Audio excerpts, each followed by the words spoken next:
थोड़ी भाई पार्किंग की बस समस्या होती है, बट अब मैं प्रोफेशनल ड्राइवर बन चुका हूँ भाई, तो आराम से कर लेता हूँ पार्क। यहाँ तो सारा उबड़ खाबड़ रास्ता है देखो, बट बढ़िया से घुमा फिरा के कर लूंगा। चलो भाई चलो, यहाँ पे तो थोड़ी ठंड ज़्यादा लग रही है। ओए होए होए, कितनी गंदी बदबू है भाई, हाय हाय हाय, सही में भाई सड़े अंडे की बदबू आ रही है बहुत बुरी, सल्फर की, क्योंकि यहाँ तो जियोथर्मल एरिया काफ़ी है ना। यहाँ देखो बोर्ड भी लगा हुआ है, camper vans and buses only, तो कई लोगों ने लगा रखी है। गेरी हमारी वाली ये है, देन येरी, एक उधर है छोटा सा ट्रेलर टाइप का। तो भाई इस थैले में अपने स्पेयर कपड़े और शॉर्ट्स, इसके अलावा अंडरगारमेंट्स एंड तौलिया रख लिया। अंदर रेंट पे ले सकते हो, बट एक्स्ट्रा पैसे क्यों भरने जब अपने पास सब कुछ है ही, है ना। वैसे तो देखो यार न्यूजीलैंड सेफ है, बट हाल फिलहाल में थोड़ी चोरियाँ ज़्यादा होने लगी हैं यहाँ पे, स्पेशली गाड़ियों में, मोटरों में शीशे तोड़ के सामान चुराने की। तो मेन अपना भाई पासपोर्ट है, तो मैं बैग ले आया पासपोर्ट के साथ, और अपने फ़ोन अपने पास है ही, बस गाड़ी में ड्रोन छूटा हुआ है और लैपटॉप है हमारे दो, तो ना ही हो चोरी तो बढ़िया। वो खड़ी कर दिया भाई वहाँ पर हमने, कई लोगों ने लगा रखी है, वैसे तो होनी होगी तो हमारी क्यों होगी, और किसी की करो भाई, हमारी मत करो। एंट्रेंस यहाँ से है भाई, तो मेरे को लगा था सेम डे भी बुकिंग हो जाएगी, अच्छा मैंने कल ही कर ली, क्योंकि बहुत गाड़ी है भाई, मेरे हिसाब से सेम डे मिलता नहीं, तो इसलिए बेटर है आप 1-2 दिन पहले ही करके रखो। और फीस जो है इसकी वो है 90 न्यूजीलैंड डॉलर पर पर्सन, मोटा मोटा इंडिया के 4,500 रुपये, जिसमें मड बाथ और स्पा सेशन दोनों हैं। ये देखो एंट्री भाई मस्त आर्ट बना रखा है, तो ये नेचुरल हुआ है। और एक लोता है रोटुरा में ओपन मड बाथ, सारे वरना इंडोर वाले हैं, तो इसमें मज़ा आएगा, काफ़ी फेमस भी है, पर बदबू बहुत आ रही है भाई हर जगह, होए होए होए गंदी बदबू। यहाँ से एंट्री है, ये है नाम हेल्स गेट, यानी कि सीधा नर्क का दरवाज़ा। बाकी $110 पता नहीं $115 का एक और था, उसमें ना गाइडेड टूर भी होता है, 2:30 बजे था जैसे कि, पर हमें वो लेना नहीं था, हमें तो मेन अपना मड एंड स्पा करना था। तो ये देखो लास्ट एंट्री 4:30 बजे है और 6 बजे बंद हो जाता है, तो बहुत टाइम है अपने पास, तो आराम से कर लेंगे, कोई दिक्कत नहीं। चलो चेक इन कर लिया, ये कुछ इंस्ट्रक्शन दे दिए, और बाकी एक सोवेनियर शॉप भी है यहाँ पे, आप चीज़ें चाहो तो खरीद सकते हो, हमें तो कुछ नहीं खरीदना। वेट करने को बोला किधर, बट एंट्रेंस तो यहाँ से रेंट पे ले सकते हो, जो पैसे देने पड़ेंगे ऑब्वियसली। ठंड लग रही है जैसे जैसे शाम हो रही है ना, बट अच्छी बात यह है कि पूरा गरम गरम होगा तो मज़ा आएगा। मड बाथ भी गरम है और स्पा तो गरम होगा ही, जो सल्फर वाला है obviously.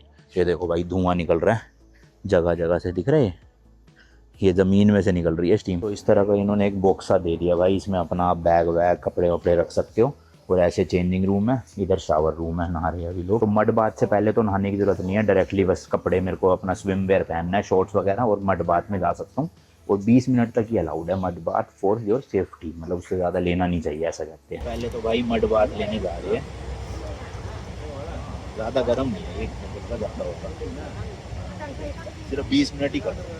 Hey guys, hey man, you got this. Come over here. तो हम दो ही है, तो हम 2 लोगों को ही मिला है भाई ये, तो मतलब एक तरह से प्राइवेट हो गया, बट है ऊपर में, प्राइवेट कह नहीं सकते। वो भाई नीचे तो है भाई ठंडा बहुत ज़्यादा, वो गर्म सॉरी ठंडा गर्म। तो भाई किनारे किनारे पे ना, जैसे ये बकेट है, यहाँ तो नहीं, यहाँ नीचे मिट्टी रखी हुई है, मड, ये देखो, ये हमें अपनी बॉडी पे लगानी है और लगा के 20 मिनट तक रिलैक्स करना है इन पे। तो ऐसा कहते हैं इसमें काफ़ी सारे ना ऐसे मिनरल्स वगैरह होते हैं, और जो माउरी लोग थे ना वो अलग अलग सैंड्स को अलग अलग चीज़ों के लिए यूज़ करते थे, जैसे ब्राउन है अलग है, वाइट सैंड है उसके लिए अलग बेनिफिट्स होते हैं कुछ। तो अच्छे से पूरे बॉडी पे लगाना है भाई। तो भाई देखो फेस पे भी लगा लिया उन्होंने, माथे पे लगाने से मना किया है, और आंखों में नहीं जाना चाहिए क्योंकि इसमें भी सल्फर वगैरह होगा काफ़ी। प्लस उन्होंने कहा डूबने के लिए, मतलब पूरा अंदर मत डूबना, सिर्फ नेक तक ही डूबे रखना, फेस भी मत डूबोना, ताकि आंखों पे और नाक में कान में ना जाए ये पानी।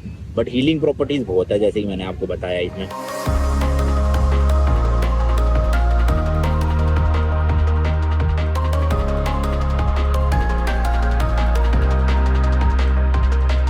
तो मड वाले ना टोटल 3 बने हुए, हमारा वाला ये था, हम ही 2 थे, बढ़िया भाई प्राइवेट ही। और जो मेरे पीछे है वहाँ पे काफ़ी लोग हैं, बट वहाँ मैं वीडियो नहीं ले रहा क्योंकि भाई पता नहीं अलाउड है कि नहीं, बट वैसे भी ठीक नहीं लगता। तो भाई देखो यहाँ मड बाथ लेना होता है, फिर ये शावर लगे हुए, गर्म ठंडा दोनों पानी आ रहा है यहाँ पे। अब शावर लेके अच्छे से अपनी सारी मिट्टी हटा ली भाई, बड़ा ही रिलैक्सिंग सा फील हो रहा है। तो अब चलते हैं सल्फर पूल में, क्योंकि मतलब मिट्टी अच्छे से धो के फिर ही जाना होता है पूल में।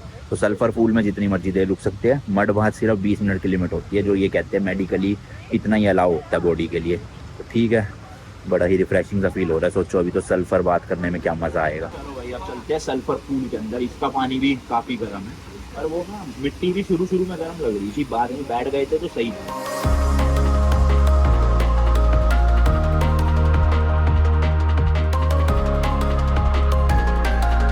और ये देखो भाई, ये है सोर्स इन गर्म पानी का। लिटरली भाई धुआं ही धुआं उठ रहा है हर जगह से।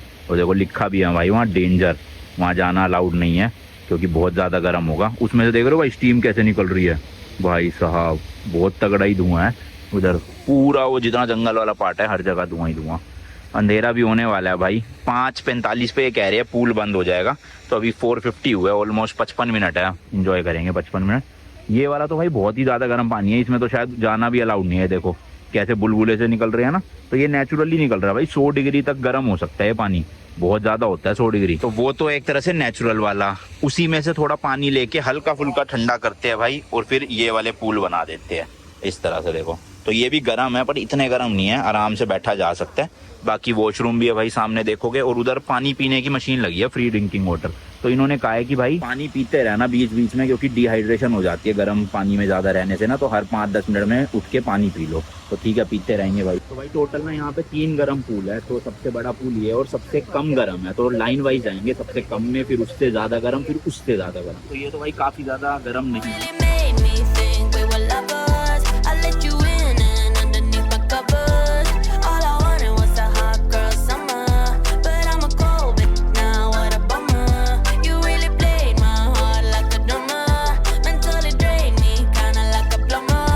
हो गया भाई, मेरे पीछे 2 पूल और है, वहाँ थोड़ी ज़्यादा भीड़ है तो इतना शूट कर नहीं पाएंगे। तो स्टेप बाय स्टेप जाना है। ये सबसे कम गर्म है, फिर ज़्यादा गर्म, फिर सबसे लास्ट वाले में तो बहुत ही गर्म पानी है। तो लेट्स गो भाई, करते हैं। चलो भाई, दूसरे वाले से अब आ गए हैं हम यहाँ पे, तीसरे वाले पे। और यहाँ तो देखो एक वाटरफॉल भी है, क्या बात है भाई। हालांकि इतना गर्म पानी नहीं आ रहा वाटरफॉल में से, पर है ना मज़ेदार। नीचे जाके बैठ जाओ इसके। ओए होए होए भाई, ये वाला सबसे ज़्यादा गर्म है, तीसरे वाला।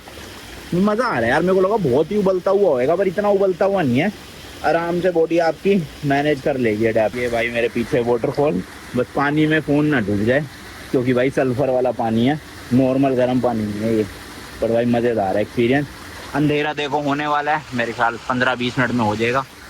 और काफ़ी फोग जम गई होगी पूरी मोबाइल में। चलो रखता हूँ फ़ोन। चलो भाई, शावर ले लिया मैंने, मिक्स शावर लिया, थोड़ा ठंडा थोड़ा सा गर्म। ज़्यादा चिल्ड तो बहुत ठंड लग रही थी, इसलिए नहीं ले पाया मैं। कपड़े वपड़े बदल लिया, चेंजिंग रूम वॉशरूम वगैरह सब कुछ अच्छे बने हुए हैं मेरे ख्याल से भाई। वर्थ इट है, 90 न्यूजीलैंड डॉलर पर पर्सन।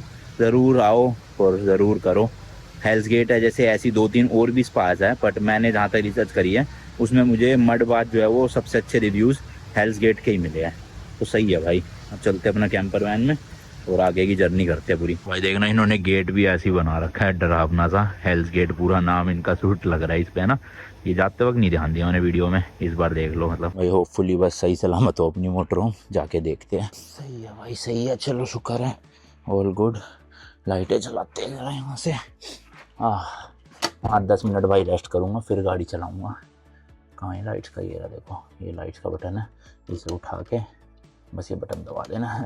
अरे ये चलो गई सारी लाइट। चलो भाई चलो निकलते हैं। शाम के 6:30 बज चुके हैं। तो ये भाई साहब आ गए थे गाड़ी में, कह रहे हैं कि हम लॉक करने लगे हैं, तो गाड़ी निकाल लो आप अपनी। मैंने कहा ठीक है, जा ही रहे हम वैसे भी। तो अभी का भाई हमारा सफ़र है ये लेक ताउपो, जो कि भाई पूरे न्यूजीलैंड की सबसे बड़ी लेक है। तो यहाँ तक जाना है, और कैंप ग्राउंड ऑलरेडी बुकड हो चुका है, जो कहीं यहाँ कहीं था। अराउंड भाई 100 किलोमीटर है, 1.5 से पौने 2 घंटे लग जाएंगे अपने कैंपर वैन के हिसाब से। फुल अंधेरा हो चुका है भाई, तो थोड़ा सा ध्यान से चलानी पड़ती है रात के टाइम पे बस गाड़ी। हज़ार्ड बंद करते हैं, लेट्स गो जी। यहाँ वैसे ही ये पूरा जंगल वाला एरिया है, कुछ लाइटें वाइटें ज़्यादा होंगी नहीं। लो बीम में इतनी रोशनी है और हाई बीम में ऐसे है। तो जब कोई नहीं आ रहा होगा सामने तो हाई बीम पे ही चलाऊँगा भाई, ताकि आराम से दिखता रहे सब कुछ बढ़िया से।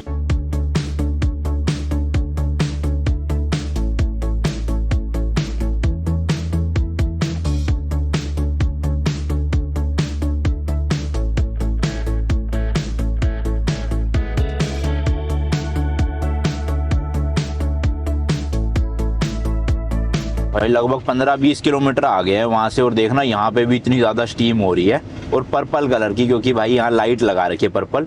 और कितनी ज़्यादा स्टीम है भाई साहब, ऐसा लग रहा है जंगल में आग ही लग गई हो जैसे। भाई रास्ते मेरे को लगा था मतलब न्यूजीलैंड में चौड़े चौड़े हाईवे होंगे, चौड़े हाईवे मिले तो सही, बट बहुत कम टाइम के लिए मिले। कल भी जब हम आए वहाँ ऑकलैंड से रोटूरा, तो भाई सिंगल रोड थी। और यहाँ पे अब रोटोरुआ से भी जा रहे आगे, तो भाई ये भी सारी हर जगह सिंगल ही रोड है, मतलब एक लेन हमारी एक लेन सामने वालों की।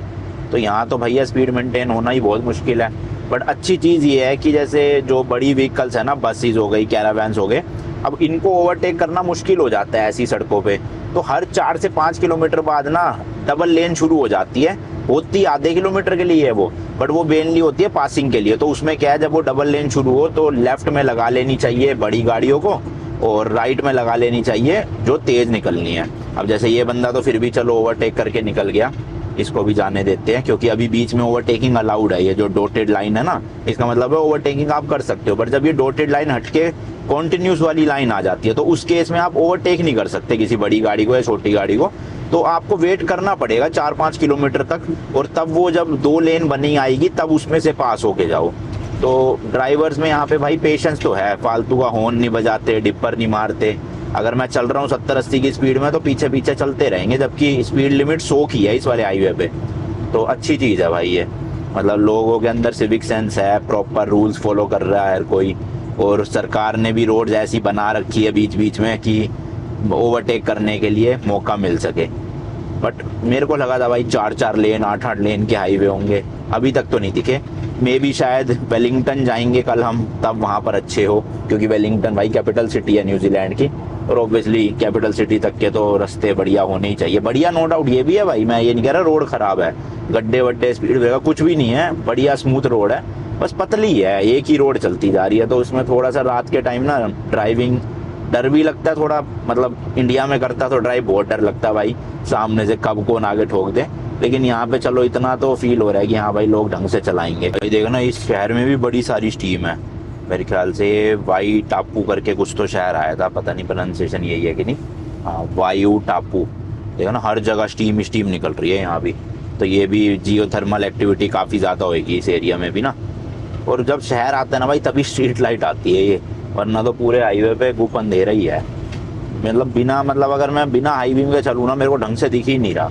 अभी तो चलो रोशनी है, लो बीम में भी पता नहीं चल रहा। देखो आगे, अब देखना मैंने ये लो बीम कर रखी है, बस मेरे आगे हार्डली 10-15 फुट तक दिख रहा होगा, उसके आगे का कुछ दिख ही नहीं रहा भाई, काला काला हुआ बड़ा गुप अंधेरा जंगल। अब मैं हाई बीम चलाऊंगा तब देखो मुझे थोड़ा दूर का दिखता है। तो लो बीम में भी ऐसा दिक्कत नहीं है, बट दिक्कत तब आ सकती है अचानक से, मान लो जंगल में से कोई जानवर आ जाए दूर कहीं, तो मुझे तो दिखेगा ही नहीं भाई वो जानवर, इसलिए मैं हाई बीम पे ही चला रहा हूँ। जैसी कोई गाड़ी आती है उस टाइम पे लो बीम कर लेता हूँ, और बाकी गाड़ी वाले भी ऐसे ही चला रहे हैं भाई, सब हाई बीम पे चलाते हैं। जैसे उन्हें दिखता है सामने से मैं आ रहा हूँ या कोई और आ रहा है तभी लो बीम करते हैं, वरना लो बीम में तो भाई रिस्क है। हालांकि एक बार भी अभी कोई भी जानवर आया नहीं है ना दिखा है मुझे, बट क्यों रिस्क लेना भाई फालतू फंड का। ये देखो अब ट्रक आ रहा है, मैंने लो बीम कर ली, वो भी कर लेगा, कर भाई। अच्छा कर नहीं, एक चल रही है इसकी, काना ट्रक है लग रहा है।